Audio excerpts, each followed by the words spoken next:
يا ريت حد يجي استعمارنا، مصيبه لو عملنا اعلان حد يجي استعمارنا يا اخوانا منكم يقول لك روح بعيد عني بلا نيل، اعمل بك ايه؟ بالتالي انا ما عنديش حل، انا نفسي في استعمار الحقيقه يجي، ما فيش.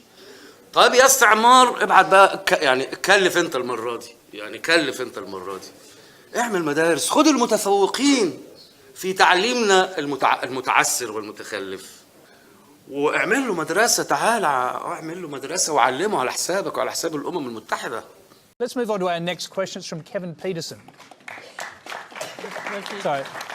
My question is to Sashi Tharoor. Happy Onam first. Oh, thank you. You too. You mentioned about Britain. Mentioned that Britain left India in a worse off condition than had it been without Britain. You also mentioned about reparation from Britain. What about the skills in engineering and manufacturing India acquired, the administrative and democratic processes it inherited, the infrastructure left behind, and most of all, the rapid education of the Indian people, of which you are an excellent example? Surely, no one can price these intangible values that were gained during the British rule in India and propel the country to its present position as one of the leading countries in the world. Finally, one more question.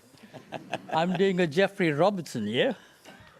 In your opinion, where would India be today if the British did not step into India? Oh, there's a lot there. It'll take the rest of the program to answer. I'll try and touch on it. But this is almost like the American saying to the widow of the American president, apart from that, Mrs. Lincoln, how did you enjoy the play? I mean, you know, really, the British came to one of the richest countries in the world, accounting for 27% of global GDP in 1700, 23% in 1800, and over 200 years of exploitation, depredation, loot and destruction, reduced it to a poster child for third world poverty, just over 3% of global GDP, 90% of the population living below the poverty line when the British left in 1947, a literacy rate, you speak of education, a literacy rate below 17%, and a life expectancy of 27. The growth rate of British India from 1900 to 1947 was 0.001%.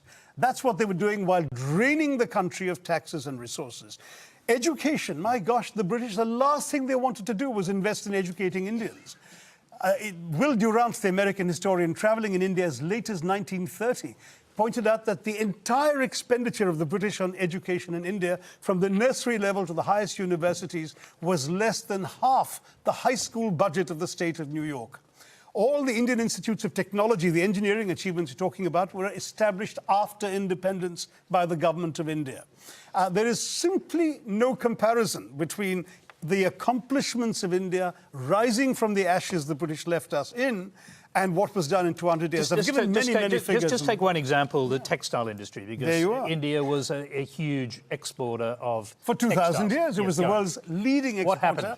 In fact, in the Roman Empire, there are debates recorded by Pliny the Elder of Roman senators complaining about the amount of the Roman Empire's gold that was being sent off to India because of the tastes of Roman women for Indian muslins, linens, and cottons. Was it just modernism, the Industrial Revolution that destroyed it, or was it something else? No, that's the excuse that apologists like to make, that, you know, oh, it's not our fault, you just missed the bus for the Industrial Revolution.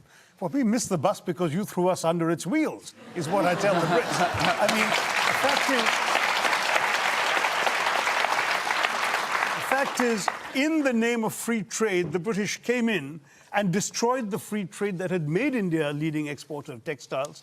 The British soldiers smashed the looms so people couldn't practice their craft. They imposed punitive duties and taxes on the export of Indian textiles while lifting duties on the import of British cloth. And they achieved a captive market at the point of a gun.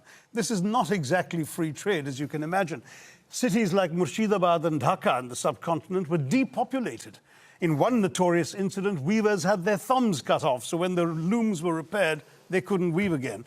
textiles were systematically destroyed as an industry by the British. And that's only one example of many in Well, the I'm going to book. quickly go back to our question. Now Kevin, do you accept that perhaps the British weren't quite as benign as you've just suggested?